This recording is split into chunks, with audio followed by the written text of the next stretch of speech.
Can you hear me? Very good, very good. I really wish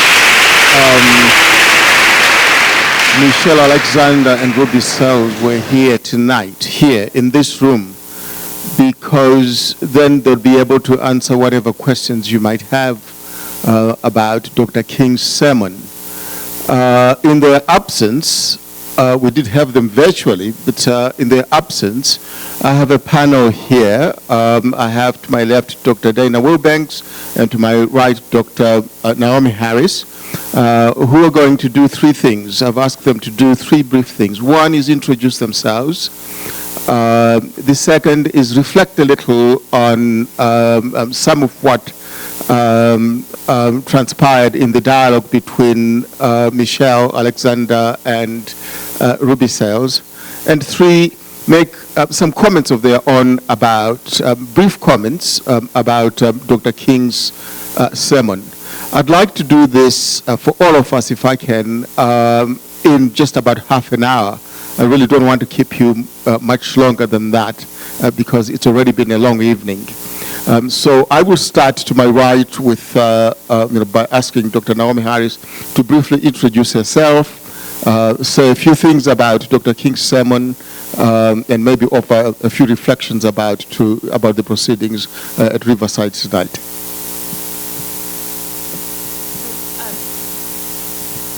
Hi, so my name is Elizabeth Cootie, and I just wanted to give you a quick gift before you go. So Iliff School of Theology is celebrating its 125th anniversary this year, and this is in conjunction with, of course, this 50th anniversary. So we wanted to give you this little pin to commemorate the evening with us and to remind you of this. I hope there's enough. If there aren't, though, don't worry. You can come back to another event, and we'll have a pin for you then. So thank you very much, and Dr. Harris.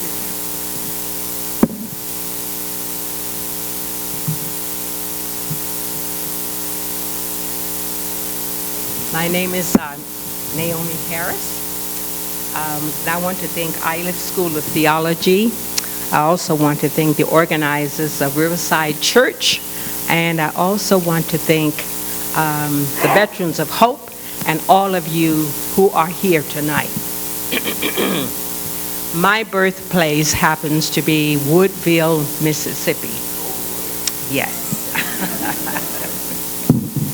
So I come to you with a long range of experiences growing up in a society that was not always positive. I come tonight reflecting on the sermon of Dr. King, as I was instructed to do. And I see his sermon as a guide to all of us to get in touch with our own humanity and allow that humanity to help us touch and love and care for each other. I also see his sermon as a guide that teaches us how to take the energy, take the responsibility of defining yourself, not being inclined to let someone else define who you are. I also see the sermon as a challenge for most of us, for all of us, to remember that we are each individually children of God. We have our own lives to live.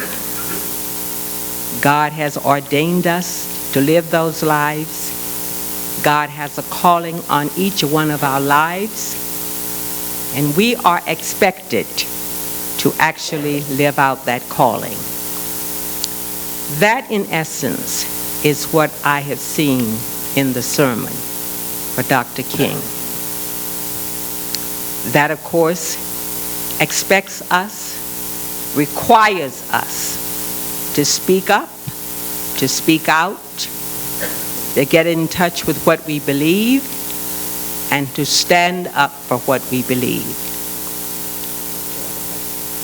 Yes, so any reflections on dialogue?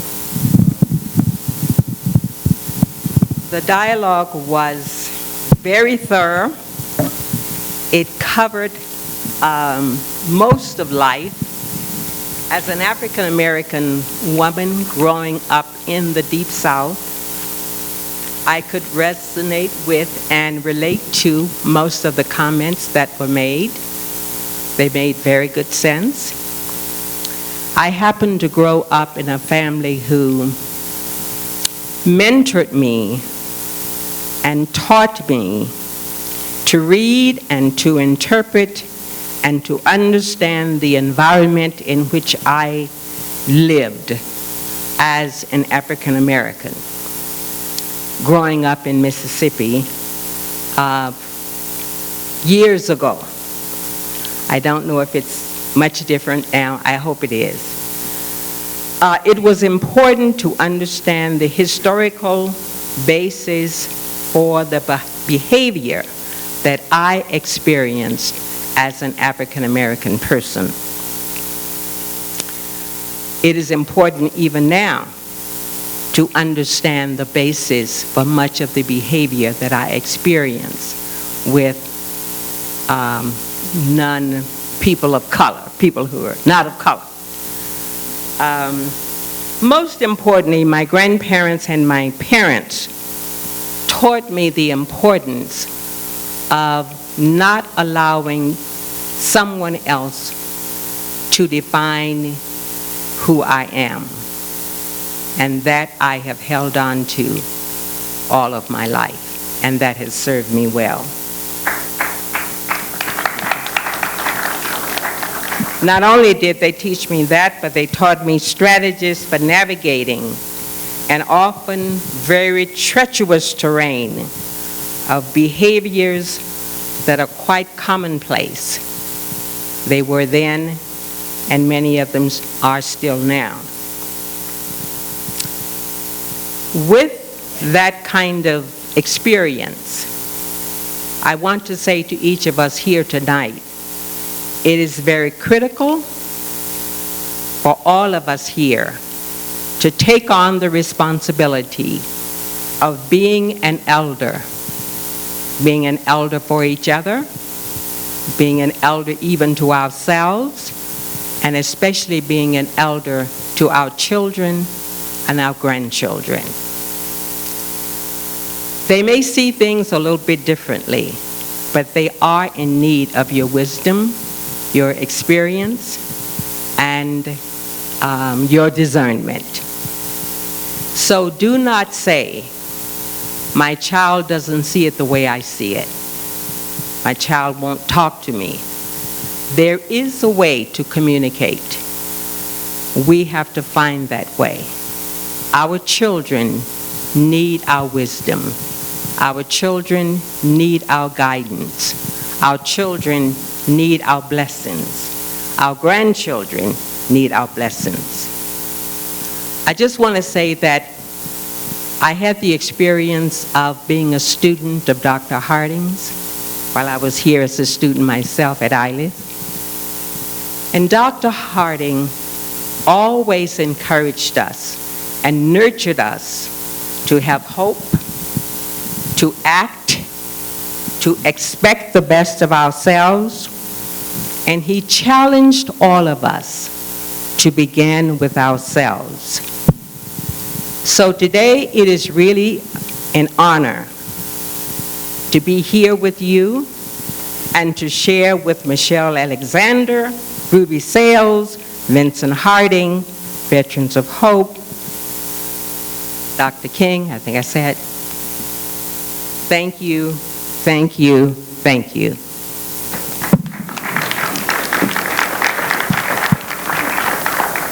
Someone reminded me that I forgot to introduce myself.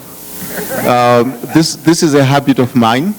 My name is Edward Antonio. I'm on the faculty here. I teach theology, and I'm also Associate Dean of Diversities. So there it is. I've introduced myself. Now you know who I am. Dr. Wilbanks. Well, good evening to all of you. I'm Dana Wilbanks. I'm a retired member of the faculty here at Iliff after 37 years on the faculty. I think what occurred to me as I listened to this dialogue, it's a proposal, and maybe it's a little bit overbold to propose this, Edward, to Iliff, that there be a course that will be built around the dialogue that we heard this evening.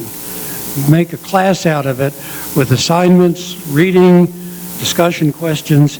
This is really, I think, the most profound discussion that I've heard on the questions of race, of militarism, of economic injustice, and where we need to go as a country. I mean, it tries to face the issues honestly, clearly, boldly, but also to struggle with what this means and how difficult it is to know where we need to go and what route we need to take. And this needs somehow to be together, not kind of isolated people, each one going on his or her own track. So let's have a course on this, and especially maybe for Iliff students, but not just for Iliff students, but bring in community people like some of the folks here who are not necessarily degree students, but other people who'd like to be a part of this kind of experience. I can recall when we, on the faculty, this is before, this is BV, before Vincent, we were talking about trying to lure him to Iliff, and we thought this is a pretty bold thing to do. Already as a young man, young scholar, young activist, he was already becoming well known as a particularly eloquent person, the kind of person that we have known him to be. And in order to build a case for him, to invite him, then this meant calling people who knew Vincent and could give us some impressions of him or some evaluations of him.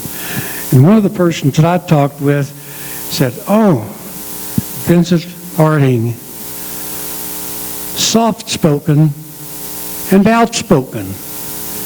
And that is really true. I mean, to say succinctly, Vincent, soft-spoken, gentle, encourager, inspirer, also honest speaker of the truth, and willing to say the hard things and intervene into what's going on in order to make sure that the hard questions do not go unresponded to. And that was my experience with Vincent. When I encountered him early on as a faculty member, and I would talk to him about how powerful the March on Washington experience was for me, including King's own speech. Vincent would sort of affirm that, but I could always tell it was guarded, that there was something else there. There was some deeper truth that I needed to engage, and gradually he'd help me come to grips more with this kind of perspective that we see here. Not simply the kind of good feelings that we might get from people who are similar, coming together and celebrating our common convictions and our common hopes, but willing to address the hard questions about what will this entail for us. And the questions raised in the speech, more than the speech here at Riverside Church, more than the speech that we heard in Washington. Now, that's not what we hear on Martin Luther King Jr. Day, his birthday. We don't get challenged in those ways. It's not just a happy king that we confront in the memory of his birthday, but someone who was constantly open to raising the hard question, even when they came from somebody else that would push him to go beyond where he was comfortable to go. And I think in a sense this was Vincent's role. Vincent never was satisfied with only a kind of civil rights approach to dealing with the black struggle, but realized that we were engaged at even a deeper level in confronting the systems of violence and injustice that were deeply embedded in the U.S. and what this is going to entail was faith and courage, and the deepest kind of reflection we're capable of engaging in to call that into question and to emerge with alternatives that we would promote through our action. So that's where I constantly find myself appreciative of the role that Vincent played. He would find ways to encourage and nurture and support, but it was never only that. It was also to challenge and to push and to go deeper and to press on more vigorously in the direction that's needed for real justice to emerge. So, Edward, go for it, man. Thank you, Dana.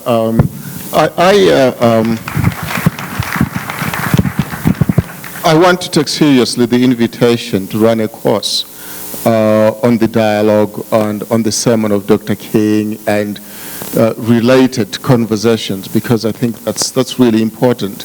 And the sermon itself is a good place to start, because it draws together a series or a number of themes that range from a critique of colonialism, a critique of militarism, critique of racism, critique of neoliberal capitalism, without ignoring issues around identity.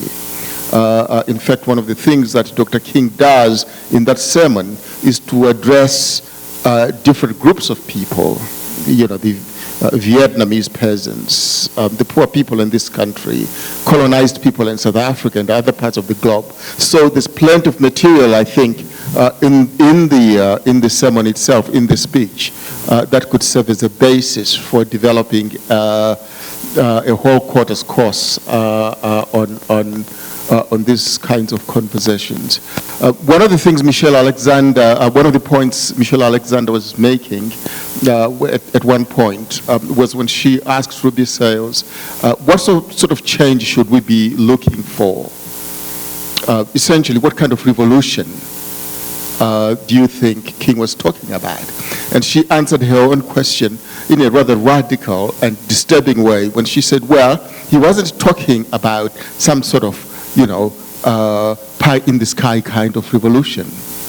He was talking about something veritable, something real, something concrete, something material. And then she said this, but it's not a revolution. Well, she said a couple of things. Then she said, well, it's a revolution that will be spiritually grounded. And then she said, it's a revolution not to be accomplished by guns and bombs. It's to be accomplished by something called love. And I was sitting there and I thought, oh gosh, how challenging. How do you do that? A real, veritable, historical, concrete, material revolution. But it doesn't depend on guns and bombs. It depends on what?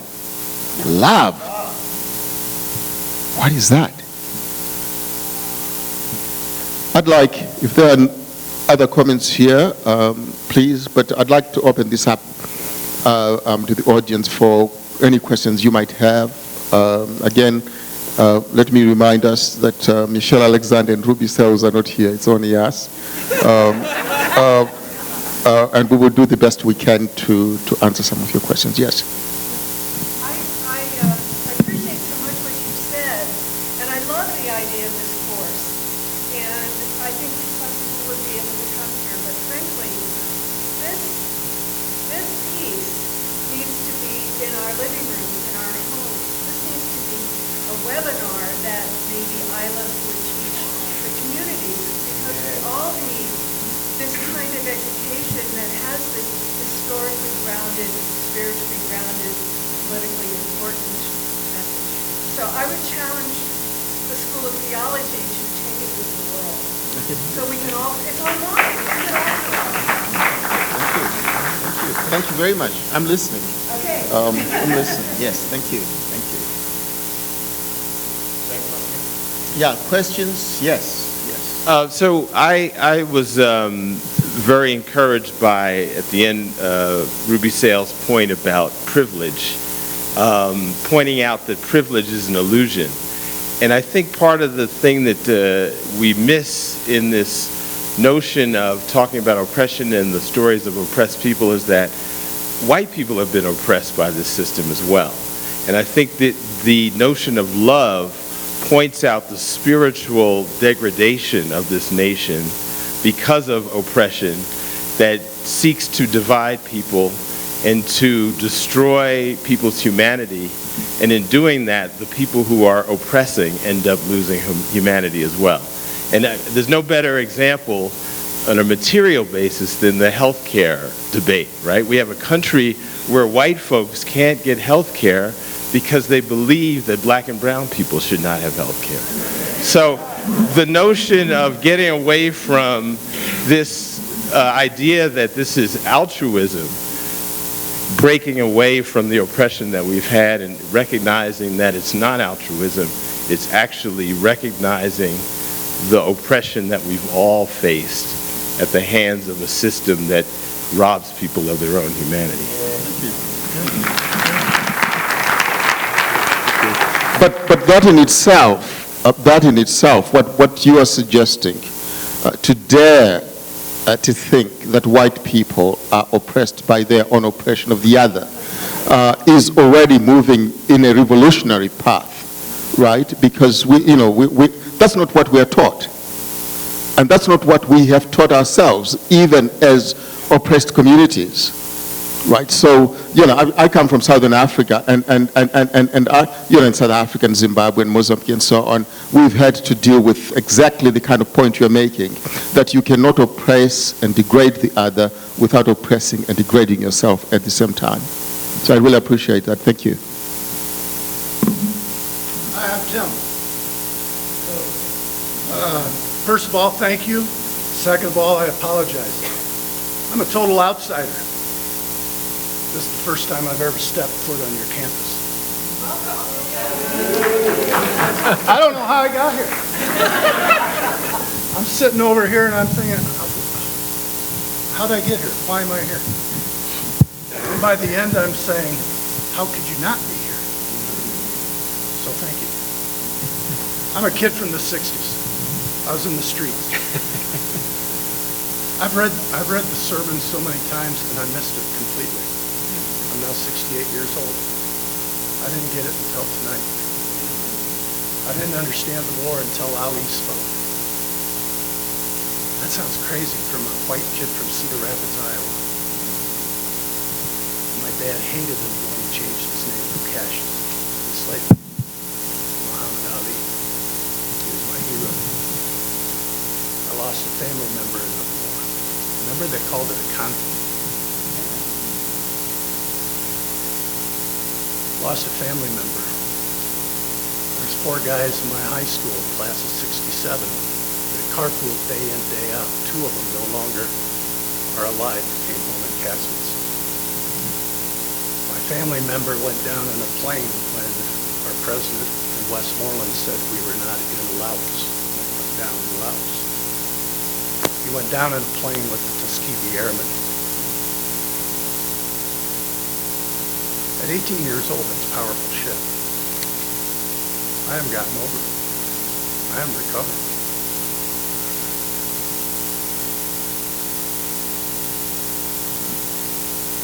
Being out in the street alone is not enough. I missed the whole thing about the spiritual basis. I talk to my kids, good citizens, bright kids, and I say, why aren't you out in the street? And they look at me like I'm a crazy man. What good will that do? I don't have an answer for them, because I'll tell you what, I did not pass on the spiritual foundation of the movement. I didn't get that done. I learned a hell of a lot tonight. Thank you so much. There's one disappointment. It was they didn't read the whole sermon. They didn't. They left off where Ruby picked up on about the universality of our oneness. And We are now faced with the fact, my friends, that tomorrow is today. We are confronted with the fierce urgency of now. In this unfolding conundrum of life and history, there is such a thing as being too late. Thank you. Thank you. Do you want to comment on that? Do you? Mm-hmm. Good. Good. If you have something to say to respond, Jana will comment in a moment. Okay. We'll have your question. Sure. Hi, thank you. I'm also not a student, but I felt welcome here several times, and just really grateful that I came.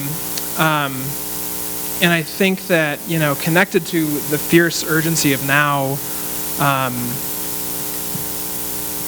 one of the things that felt to me like, the most rejuvenating kind of tonic of this talk was, for me, one of the moments was when Michelle Alexander said something along the lines of, she was talking about which silences she thinks we need to break today. And she finally spoke aloud about the need to break the silence around the nature of the kind of change that we need to see.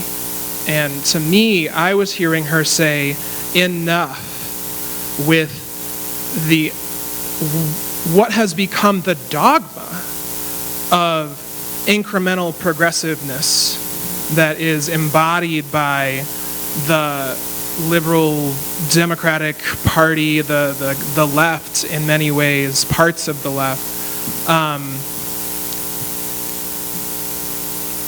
I heard that as a young person, possibly one of the youngest people in this room, as a breath of fresh air. I don't hear my elders talk about the urgency of now. I hear them talk about important values, that we need to act, but when it comes to what we're going to do about the mortal woundedness of our society, the bankruptcy of my future and what will be my children's future, of your grandchildren's futures, of the dying of our planet, it still comes through in words steeped in incremental progressive change, generally through legislation. And a thing that I've been reflecting on that I wanted to share with you all and pose as a question is, what would it mean if places of faith became places where young people like me who are hungering to get past the incremental progressiveness and jump at the chances to talk and think and really brood on ideas of what a revolution can and should look like? What if those things were what if those conversations were happening in houses of faith and in theology schools? I think that, a lesson that many of you learned in the 60s was the energy that thinking seriously about revolution brings to people. And to me, it's been really saddening to feel like I know that I can't go to houses of faith in my community and be received seriously if I'm thinking about revolution. If I look at Jesus as a revolutionary, if I think about Muhammad or Buddha as revolutionaries who were, not calling for, let's heal this sick man, let's get him walking today, maybe tomorrow he'll see, maybe the next day we'll get rid of his, leprosy. I want to ask you all to reflect, what would it look like for Iliff to be a place that outwardly, boldly taught revolution? What would that mean to you? Thank you. Thank you. Thank you. That's a wonderful question and a powerful one, and one that requires a lot more subtle and complicated answer than I can give now. But I know that there are pastors in our churches. I'll speak out of the Christian context. That's the one I know the best. And incidentally, Iliff is a context that encourages persons of all varied faiths to be here, to be accepted, and for us learn from each other. But I know that there are there are Christian churches where pastors would love to have young adults come to them and say, please, let's have conversations about American idolatry or something like that. They don't hear those emerging from the congregation, and if they say anything, they are inclined to get criticized. And so to have a cadre of people in the church who'd really like to engage those questions would be welcomed. Now, that's not true of all churches and not true of all faith leaders, but I know it to be true of some of the churches where pastors get disillusioned who come with these commitments, but they don't find people there who are responsive or supportive of those commitments. I do also want to maybe a problematic feature of involving our churches. We've talked about what are the issues that underlie the social oppression that we experience. One of the roots of this, I think, for our religious life is that our real God is not the God of Hebrew Bible or New Testament or Quran. The real God that's American is American. I mean, it's an American God, civil religion, and so when you start trying to mess with America or our image of America, then you will get trouble, inevitably. I mean, you may be able to talk about some civil resistance in relationship to some of our foreign policies, but you start really critiquing the United States, what it represents in the way in which this sermon does, you get in the same kind of trouble that King does. And I'm not using this to be a discourager, but to say how important it is that we address in our faith communities what really is the source of our faith, the root of our faith, where do we derive that, and how does it speak to our condition as people of privilege in the United States, or at least some of us, not all of us, but how does it speak to our environment here and now? Just say it's hard, it's a challenge, but I hope that many of you would be willing to take that on. The church I go to, the pastors, soon after the election, preached about 3 straight sermons having to do with drawing a contrast between the America of the election and the winner, how great, make America great again, and how differently Christians are to view the notion of great. What do we believe great to mean and to entail? It's not the image of the Trump. And so to engage the question of who is our God? Who is our God is really right at the root, I think, of what's going on and not going on in our churches.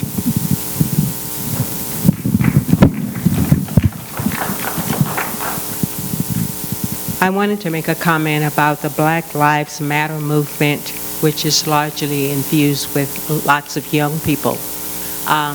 That's a lot of good energy, and it has attracted the support of those who are not quite so young. So I want to encourage you, although you may not find